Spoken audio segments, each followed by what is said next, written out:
Senhor. Sem a visão da cruz, nos versos 6 e 7, não há serviço genuíno, não há ministério verdadeiro, selado e aprovado pelo Espírito Santo. Mas se há a visão do Rei, visão da glória de Deus na face de Cristo, se há a visão de nós mesmos, se há a visão da cruz, e isso crescentemente e de modo cada vez mais profundo, e então nós temos sim o verso 8. Você vê que no início é tudo que ele viu. Eu vi, não é? Mas agora é, eu ouvi. Está vendo? E o que ele ouviu? A voz do Senhor, que dizia. Até aqui, irmãos, o Senhor não falou nada. Até aqui são visões. Mas agora sim, Isaías foi preparado por essas 3 visões. Visão de Cristo. Vamos colocar essa luz do Novo Testamento. Visão de Cristo. Visão de nós mesmos, visão da cruz. E então, ouvi a voz do Senhor que dizia, a quem enviarei? É uma frase retórica, você não acha? O nosso Deus já tem a resposta. Então é uma pergunta retórica. Ele preparou Isaías com essas 3 visões. Agora ele pergunta, a quem eu enviarei? E quem há de ir por nós? Muito linda essa palavra nós. Aí você tem a trindade embutida nessa simples expressão. Por que não é quem enviarei, quem há de ir por mim? Por que é quem há de ir por nós? Porque Deus é triuno, né? Então quem há de ir por nós? Então Isaías rapidamente pode dizer, eis-me aqui e envia-me a mim. Graças ao Senhor. Essas são as bases de todo ministério genuíno. Isso não tem fim, meus amados irmãos. Quanto mais avançamos com o Senhor, mais nós ficamos assombrados com as glórias do nosso Senhor Jesus. E até mesmo, meus irmãos, as melhores bênçãos, as melhores. Quais seriam as melhores? Redenção, propiciação, reconciliação, justificação, aceitação por Deus. Então entramos nas questões naturais, família, relacionamentos, a igreja, saúde física, por exemplo. E a lista é longa de bênçãos, começando pelas espirituais e vindo para as naturais. Nenhuma delas teria para nós qualquer valor apartado daquele que é a fonte de todas elas. Sabe por que isso é tão maravilhoso? Porque no que concerne as naturais, as espirituais nunca as perderemos, porque elas estão em Cristo Jesus. Mas nós podemos perder as naturais. Saúde, prosperidade, amigos. Paulo, quando escreve sua última epístola, diz assim, todos os da Ásia me abandonaram. Mas ele não está falando isso, leia a carta e você vai ver, de um modo murmurante, ou cobrando algo deles. Pelo contrário. Ele vai dizer em seguida que o Senhor o fortaleceu, o revestiu de forças. Ele experimentou algo naquela prisão que só ele poderia descrever. Então, meus irmãos, isso é o que nós temos para aprender em linhas gerais dessa visão tão linda de Isaías capítulo 6. Esse é o sentido de abrir os céus. É isso que o Senhor tem para nós na nova aliança. Agora, vamos para a terceira frase do livro de Ezequiel. Por favor, voltemos lá. Precisamos e vamos aqui andar um pouco mais céleres, porque temos tanta coisa preciosa para aprendermos ainda nesse livro de Ezequiel, juntos, com a ajuda do Senhor. Vamos voltar ao capítulo 1.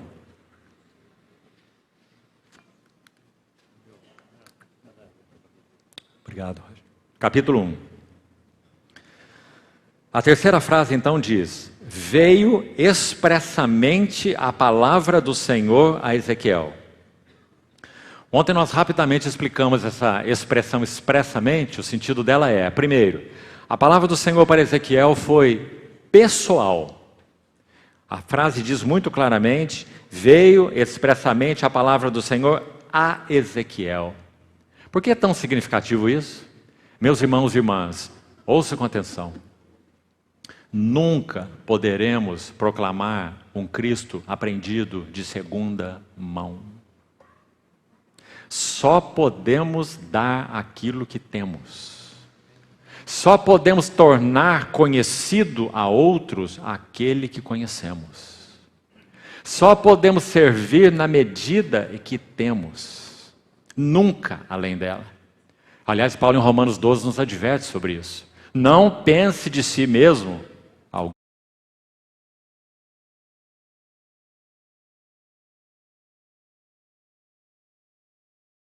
alguém além do que convém. Pense antes com moderação. E a palavra ali é justa estima. Não tem uma falsa modéstia. Ah, não, imagina, eu sou o último. O Senhor não me confiou nada. Que você sempre tenha no seu coração de ser o último. E de ser o menor, e de ser o servo. Mas não seja falso modesto.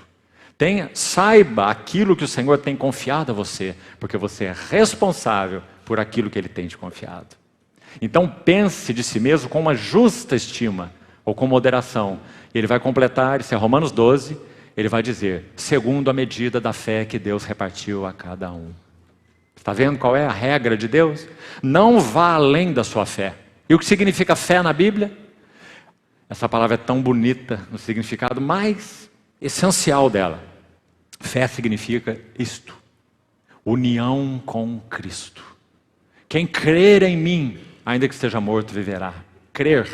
Crer é unir-se, segundo a medida da fé que Deus repartiu a cada um, segundo a medida da união com Cristo, que cada um de nós experimenta. Essa é a medida na qual servimos. Então a pergunta para nós é: qual é a nossa medida de união com Cristo? Qual é a medida do caráter de Cristo formado em nós? É nessa medida que nós servimos. Não tentemos acrescentar mais nada à chamada obra de Deus, porque não tem mais nada para ser acrescentado. Sim, meus irmãos, o Senhor toma intelectos, o Senhor toma vontades, o Senhor toma sentimentos e coloca tudo no altar, para que passe pelo altar. E Ele nos usa com esses elementos. Nenhum de nós perde o intelecto, perde os sentimentos e perde a vontade, muito pelo contrário, quando nós servimos o Senhor na sua obra. Mas cada um desses elementos de nossa alma, pensamentos, mente, vontade, sentimentos, passam pelo altar, para que sejam queimados a fogo. Porque nós vivemos por pensamentos próprios, conceitos próprios e até preconceitos, não é? E sentimentos discordantes com os sentimentos do Senhor, e desejos discordantes com os desejos do Senhor. Então, a não ser que nossa alma passe pelo trabalho da cruz, ela é inútil na obra de Deus. E nós precisamos desse veredito gravado em nós. Porque quantos de nós, quem sabe, acham que quando o Senhor nos comprou, Ele comprou uma pérola preciosa, né? Era a pérola que estava faltando no tesouro do Senhor. Irmão, na verdade, o Senhor entrou numa lata de lixo e nos encontrou. E nos tirou de lá. E tem nos santificado. E tem formado o caráter de Cristo em nós. Tem colocado suas mãos no vaso. Lembra da visão de Jeremias na casa do oleiro? E tem feito o seu trabalho segundo suas próprias mãos. Não pode o oleiro fazer o vaso segundo sua própria vontade? Será que o vaso pode dizer, porque o Senhor não me deu uma alça? Às vezes nós olhamos para os nossos irmãos, né? Irmãos que de alguma forma ou outra estão sendo usados pelo Senhor de uma forma que nós achamos que nós também deveríamos estar sendo. Então nós temos uma contenda com o Senhor. Senhor, por que o Senhor pôs uma alça nele e não pôs uma alça em mim? Né? Eu sou uma mala sem alça. Não é? Mas, irmãos, nosso Deus é tão maravilhosamente sábio. E sabe, às vezes Ele coloca a alça sim. Mas na medida que o fogo atua sobre o jarro. O oleiro não trabalha só na roda. O oleiro trabalha também no forno. Então, que o Senhor encontre vidas que se depositam no seu altar. Para que não apenas Ele ponha mãos para moldar, mas leve o vaso para o fogo. Irmão, as mãos que levam esse vaso para o fogo são muito peritas. Quando o sacerdote tomava aquela faca para imolar o sacrifício, arrancar o couro, partir no meio, tirar as entranhas, lavar com água. É muito interessante. Quando nós olhamos essa figura bíblica de consagração, e nós temos uma imagem tão romântica de consagração, não é? Mas essa é a imagem bíblica de consagração. Quando nós depositamos nossos corpos no altar, então o sacerdote toma a sua faca. Qual é ela?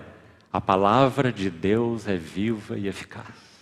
Hebreus 4,12. Mais cortante que uma faca de 2 gumes. A palavra lá não é espada, é faca, é adaga. Porque a ideia é de um sacerdócio e não de uma batalha. Ali, em Efésios 6 é a espada, mas em Hebreus 4,12 é a adaga.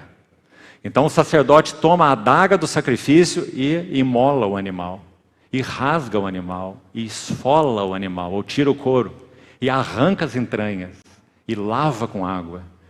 Efésios diz que o Senhor está purificando a sua igreja por meio da lavagem de água pela palavra, lavando as entranhas, para apresentá-la a si mesmo uma igreja gloriosa. Não é? Então isso é consagração. E essa mão tão perita leva esse vaso para o forno e ele conhece tudo sobre esse forno. Eu me lembro quando eu era um jovenzinho, adolescente. Meu pai era dentista. E naquele tempo os dentistas estudavam até metalurgia. Era uma das matérias no curso de odontologia há 80 anos atrás. Metalurgia, estudava os metais.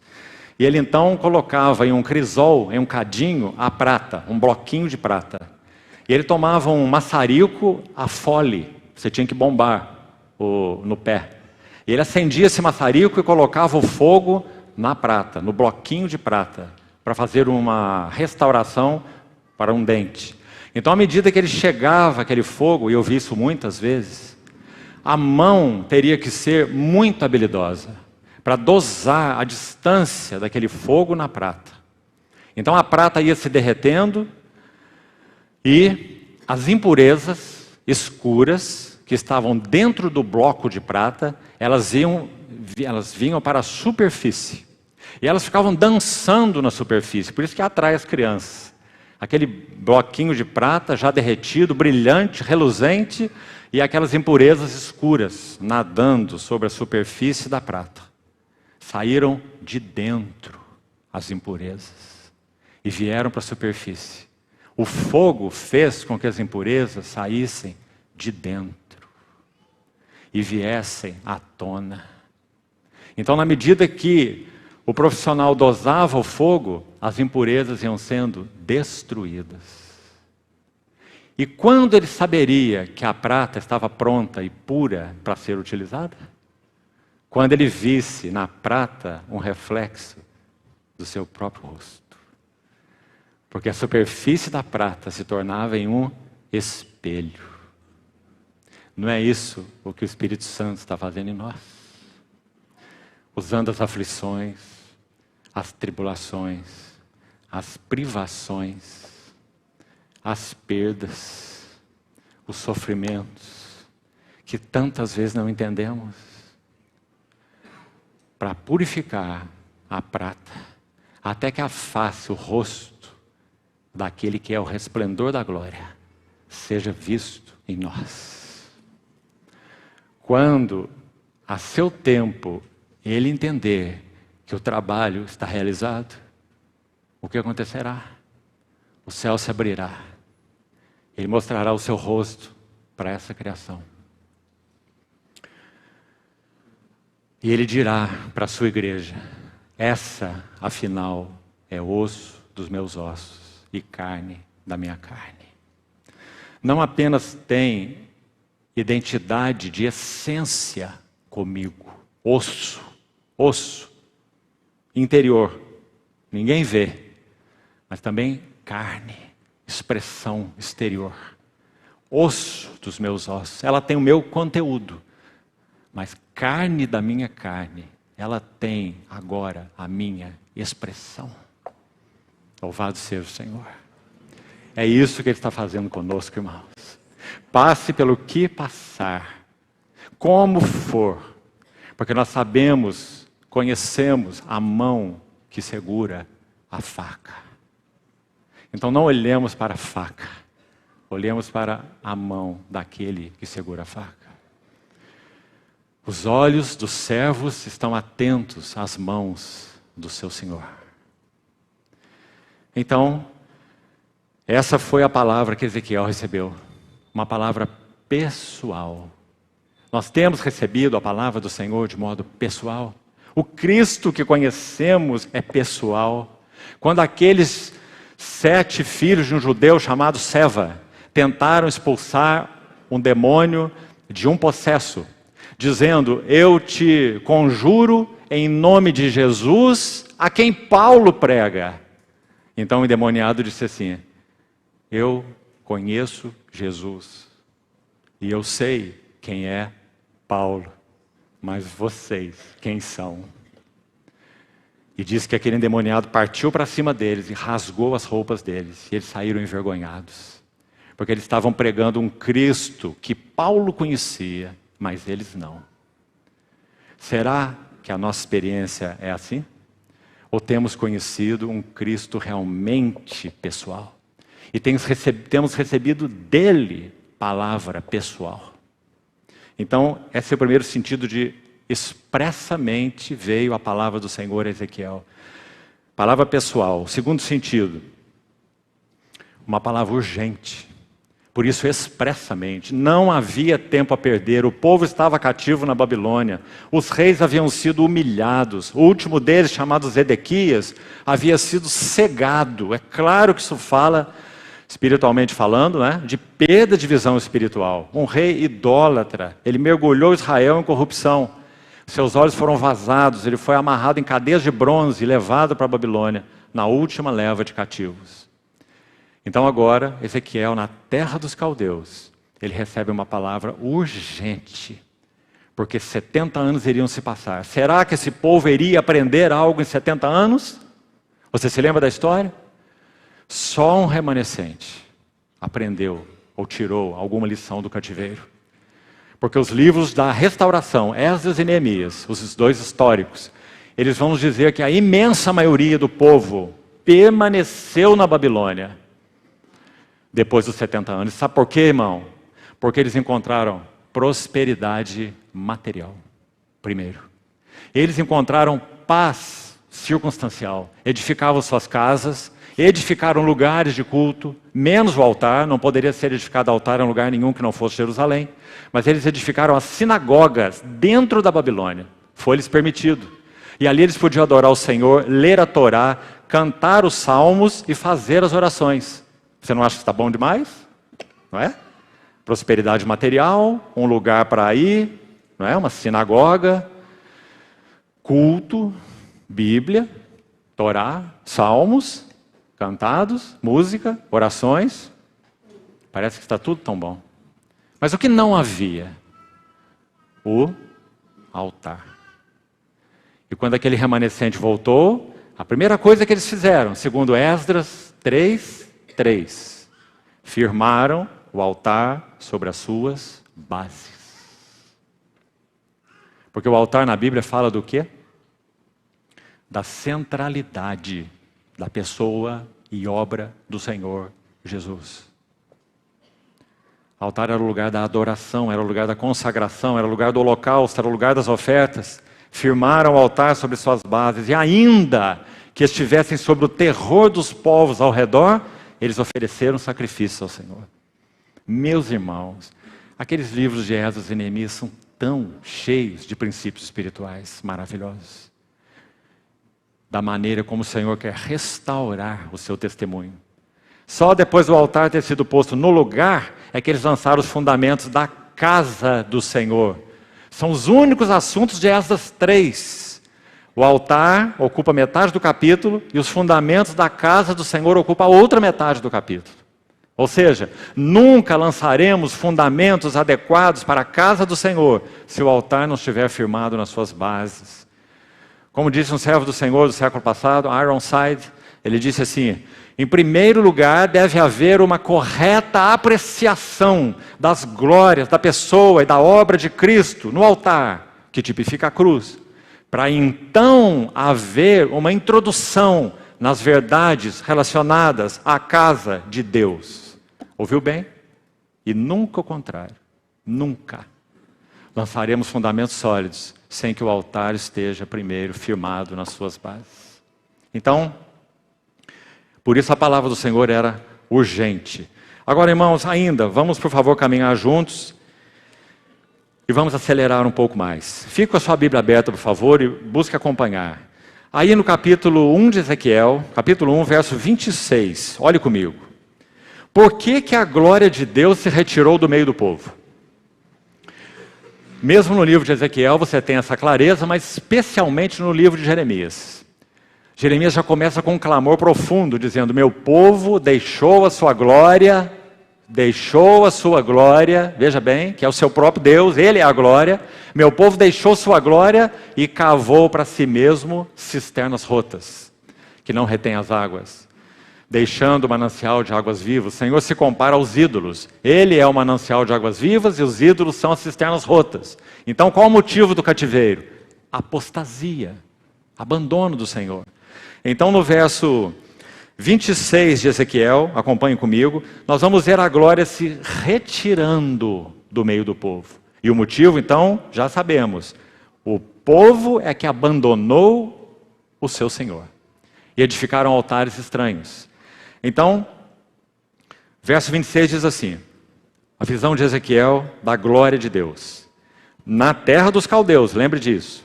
Por cima do firmamento que estava sobre as suas cabeças, havia algo semelhante a um trono, como uma safira. Sobre essa espécie de trono havia sentada uma figura semelhante a um homem. Então, qual foi a primeira visão que Ezequiel teve sobre a glória de Deus? O que é a glória de Deus? É um homem assentado em um trono. Essa não foi a visão, não é a visão descrita no Novo Testamento? Apenas o livro de Hebreus, por exemplo, apresenta isso 5 vezes na epístola. O autor de Hebreus apresenta na sua epístola aos Hebreus 5 vezes, assentado à destra da majestade nas alturas. Então, foi isso que Ezequiel viu, essa figura semelhante a um homem em um trono. Assim é a visão da glória de Deus. Aí ele descreve aí no verso 27, olha o verso 28 agora. Como o aspecto do arco que aparece na nuvem em dia de chuva, assim era o resplendor em redor. Esta era a aparência da glória do Senhor, e vendo isso caí com o rosto em terra e ouvi a voz de quem falava. Esta era a aparência da glória do Senhor. Qual? Um homem assentado em um trono. Que lindo, irmãos. Porque é tudo isso o que o Novo Testamento nos apresenta. Essa é a glória de Deus. O homem, Jesus de Nazaré, o Verbo encarnado, assentado à destra do trono da majestade nas alturas. Bem, isso é que ele vê. Agora, segundo passo, vamos para o capítulo 3, verso 23. A glória se retirando, preste atenção. Verso 22 do capítulo 3. A mão do Senhor veio sobre mim e ele me disse: levanta-te, sai para o vale do rio Quebar, ali na terra dos caldeus, onde falarei contigo. Levantei-me, saí para o vale e eis que a glória do Senhor estava ali, como a glória que eu vira junto ao rio Quebar. E de novo ele diz: e caí com o rosto em terra. Então ele viu primeiro a glória na sua visão dos céus abertos, um homem no trono. Aí ele vê essa mesma glória no vale, da mesma maneira que ele viu junto ao rio Quebar. Vá acompanhando isso. Então nesses dois textos, nós vemos a visão da glória de Deus, segundo a visão de Ezequiel, na terra dos caldeus. Agora vai acontecer algo aqui, por favor, não perca. Olha o capítulo 8, aqui vamos com mais cuidado. Capítulo 8. Verso 3. Capítulo 8, verso 3.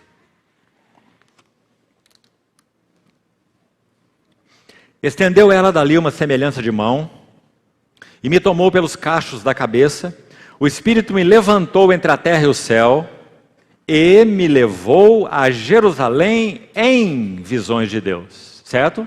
Ele continua na terra dos caldeus, continua ali no vale, né? Próximo a esse rio Quebar, que ele descreve, mas ele, em visões de Deus, é levado a Jerusalém. Até onde?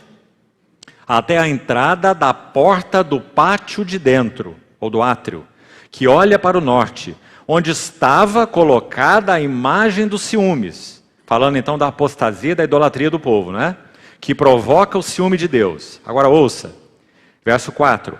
Eis que a glória do Deus de Israel estava ali, como a glória que eu vira no vale, que acabamos de ler lá no capítulo 1. Certo? Então vá acompanhando essa sequência. Agora, verso 7. Qual era a condição espiritual do povo para que a glória de Deus fosse se retirando? Eu não quero adiantar os versículos, mas tem um primeiro panorama aqui. Você vai observar que essa glória que ele viu na terra dos caldeus, ali mesmo,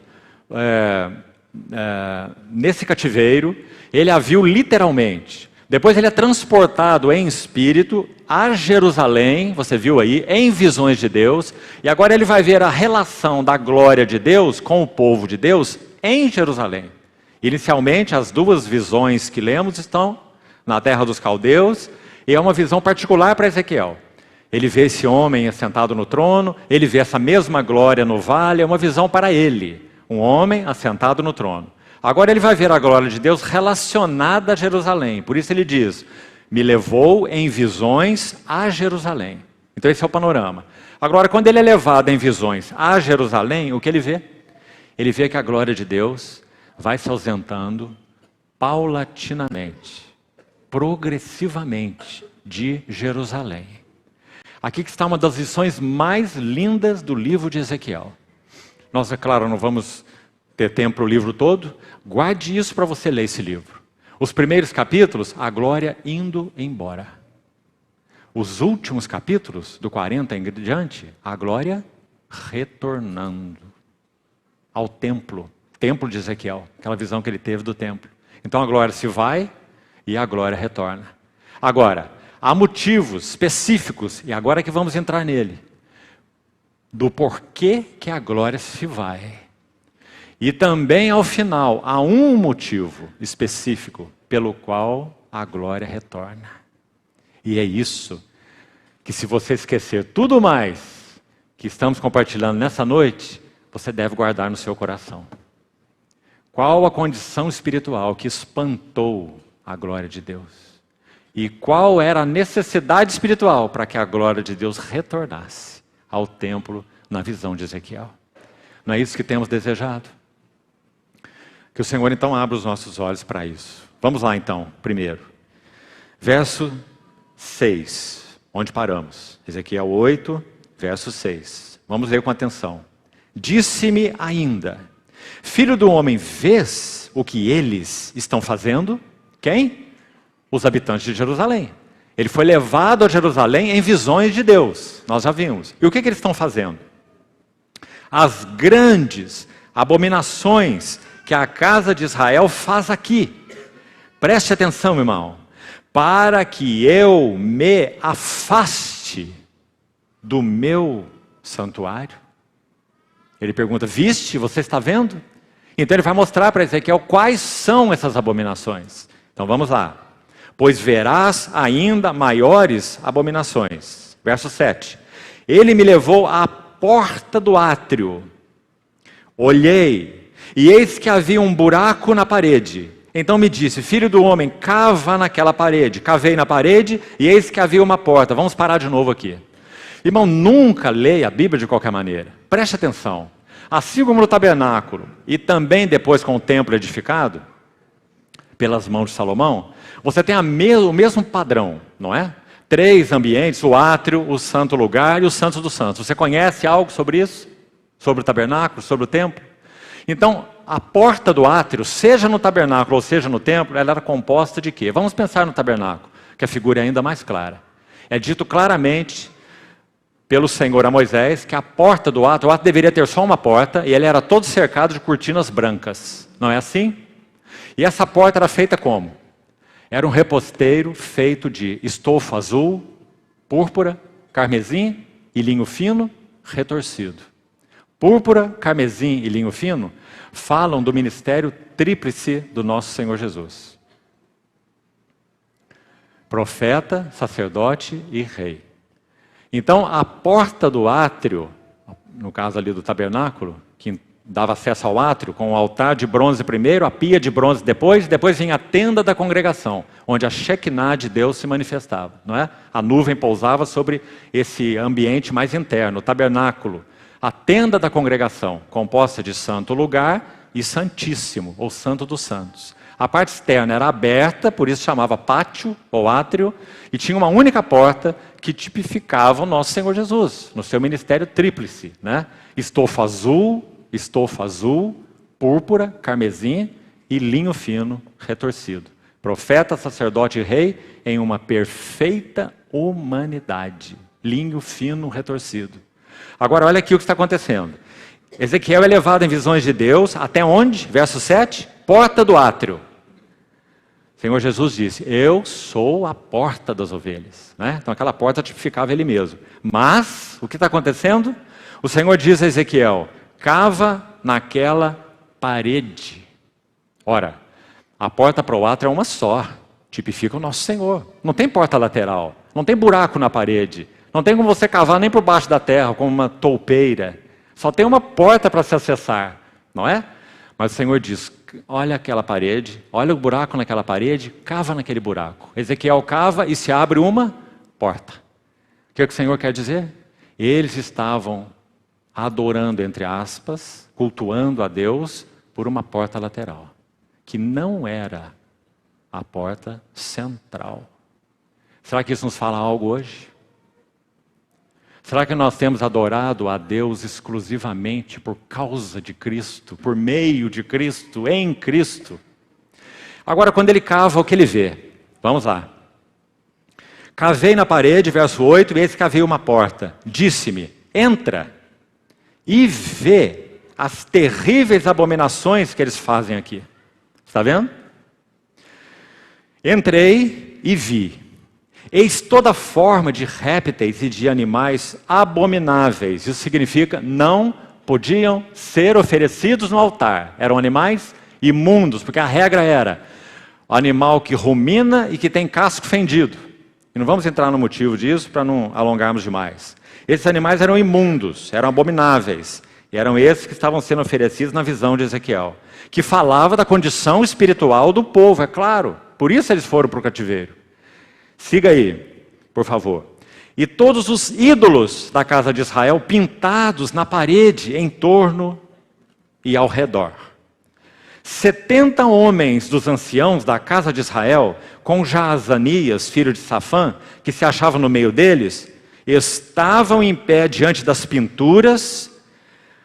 E aqui um destaque, irmão. Ouça com atenção. Tendo cada um na mão o seu incensário, e subia o aroma da nuvem de incenso. Não precisa nem explicar, não é? Incenso sempre fala de orações e de adoração. Então o que eles estavam adorando? Essas imagens que na visão de Ezequiel, desses animais imundos, abomináveis, eles estavam queimando incenso a essas coisas. Agora aqui nós temos três lições, na verdade, muito penetrantes, que gostaria de você olhasse com atenção e com humildade diante do Senhor. Primeiro, olha o verso 12. Então me disse, viste, filho do homem? Você consegue perceber nessas palavras o coração do Senhor, irmão? Você consegue? O Senhor havia plantado no meio deles um tabernáculo. Êxodo 25:8, Deus deu a ordem a Moisés diante, dizendo assim, me farão um santuário para que eu possa morar junto com eles. Então agora veja o clamor do coração do Senhor, como que estupefato, comungando com o seu profeta, Ezequiel, e dizendo assim, viste, filho do homem, o que os anciãos da casa de Israel fazem nas trevas, cada um nas suas câmaras pintadas de imagens? Deixem parar aqui um pouquinho. Sabe que uma outra tradução alternativa desse verso, muito precisa. Faça a consulta e sua pesquisa na língua original e você vai ver. Sabe qual é a ideia aqui? Essa frase, câmaras, olha de novo, final do verso 12. cada um nas suas câmaras pintadas de imagens. O sentido é, nas câmaras da sua própria imaginação. Um outro sentido, viste, filho do homem, o que esses homens fazem nas câmaras das suas fantasias. Meus irmãos, será que especialmente nós, como anciãos na casa de Deus, temos tido as câmaras do nosso coração purificadas?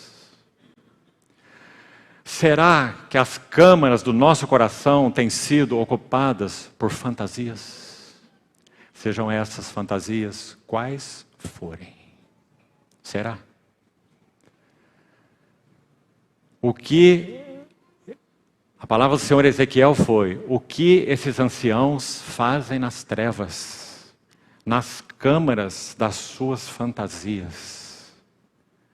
Oh, meus irmãos, me permitam, com humildade, com reverência diante do Senhor, fazer uma única aplicação dentre tantas que poderiam ser feitas. Que estrago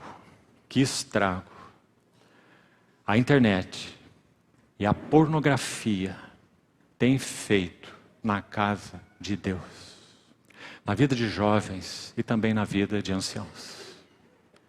Quantas mulheres têm sido surpreendidas, acordando de madrugada, não encontrando seus maridos nas camas e surpreendendo-os em sites pornográficos. Viste, filho do homem, o que esses anciãos fazem nas trevas, nas câmaras das suas fantasias? Que o Senhor tenha misericórdia de nós. Encontre caminho real para purificar-nos na mente, nos pensamentos, nas imaginações. Meus amados irmãos, nunca o Espírito Santo prosseguirá caminhando, restaurando sua igreja, se nós reservarmos recintos secretos em nossos corações. Mas o Senhor é tão bondoso. Ele não nos violenta nesse trabalho transformador, mas Ele pede uma resposta de nós. Ele quer que nós possamos colocar nossas mãos nas dele, para que Ele possa ir conosco a cada uma das câmaras secretas. Ele não toma as chaves dessas câmaras de nossas mãos, das câmaras de nosso coração. Ele gentilmente as pede. Muitas vezes Ele permite que nós experimentemos as consequências deploráveis desse tipo de coisa, para que então entreguemos as chaves nas mãos dEle. Ele vai entrar junto conosco. Ele vai mostrar onde estão os quadrúpedes, onde estão os peçonhentos, onde estão os répteis, onde estão os animais abomináveis. E meus irmãos, isso é verdadeira liberdade. Isso é conhecereis a verdade, e a verdade vos libertará.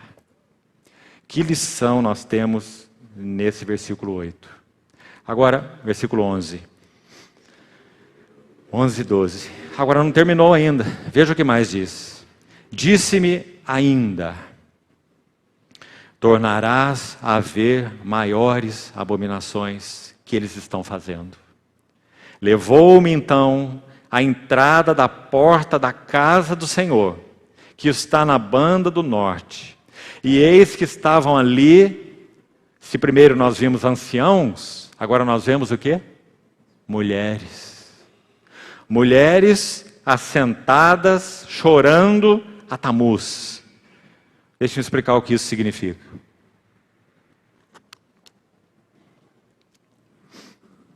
Tamuz foi o nome dado a um deus da mitologia suméria. Você sabe que a escrita foi inventada pelos sumérios. Então nós estamos aí no 3º século antes de Cristo. Os sumérios deram o nome para esse deus da sua mitologia de Tamuz. E também ele foi cultuado pela sequência histórica, além da Suméria, entre os acádios, foi cultuado entre os babilônicos, foi cultuado entre os gregos, foi cultuado entre os persas, foi cultuado entre os romanos, pela sequência histórica, apenas com seu nome mudado, para Adonis, para Horus, o mesmo Deus, entre aspas, né? Agora, quem era esse Tamuz? Ele era, na mitologia, um deus pastor. Ele era adorado por causa da sua extrema beleza. Então ele era chamado de o deus da fertilidade, Tamuz, por causa de sua extrema beleza. O que está acontecendo aqui em Jerusalém, na visão de Ezequiel? Essas mulheres estavam cultuando esse deus Tamuz. O que isso significa para nós? Em particular, irmãs, já que a palavra aqui foi dada às mulheres no versículo 14. Será que vocês, irmãs, têm cultuado a beleza nos seus corações? Uma coisa é ter cuidado com a aparência. Uma coisa é ter cuidado com o físico. Outra coisa é cultuar beleza. Isso é culto a Tamuz. Então, quando o Senhor chama Ezequiel, ele diz: você verá mais abominações. Mulheres assentadas, queimando incenso ao Deus Tamuz. Ao Deus beleza. Que o Senhor nos ajude nisso também, meus amados irmãos. Ainda que o homem exterior se corrompa. Esse é o caminho para todos nós, até que o Senhor venha, ou nos tome para Ele. O homem interior se renova de dia em dia. Não cultuemos Tamuz, porque Tamuz nos jogará, ao final, na lata de lixo. Porque esse é o caminho inexorável dessa carcaça que se chama corpo. Tem mais uma coisa, a terceira. Verso 15. Disse-me, vês isto, filho do homem? Você vê como nosso Deus demonstra admiração? Você vê? Como que é um assombro? Vês isto, filho do homem? Verás ainda abominações maiores do que essa. Maior do que a dos anciãos, maior do que a das mulheres. Verso 16. Levou-me para o átrio de dentro. Preste atenção. Você vê que ali eles estavam na porta, né? Então agora se aprofunda mais. Agora, na visão de Ezequiel, ele foi levado para o átrio de dentro da casa do Senhor.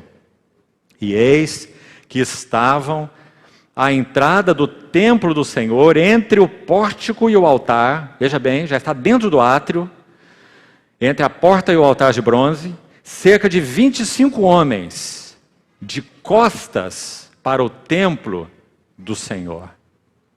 Por quê? Com seus rostos voltados para o oriente, eles adoravam o sol, virados para o oriente. Aliás, nessa mesma mitologia que citamos, é dito que esse Tamuz era adorado como Deus Sol, além do que falamos. Deus da fertilidade, a sua extrema beleza, ele era adorado como Deus Sol.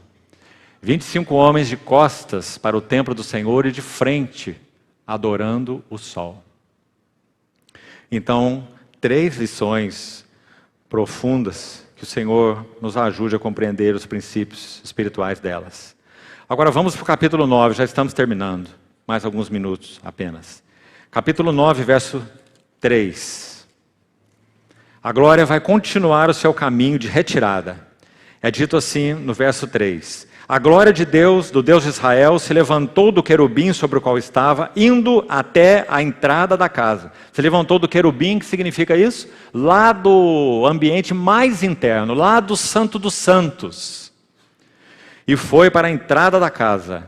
E o Senhor clamou ao homem vestido de linho, que tinha o estojo de escrevedor à cintura, e lhe disse: passa pelo meio da cidade, pelo meio de Jerusalém, e marca. Ouça bem, irmão e irmã.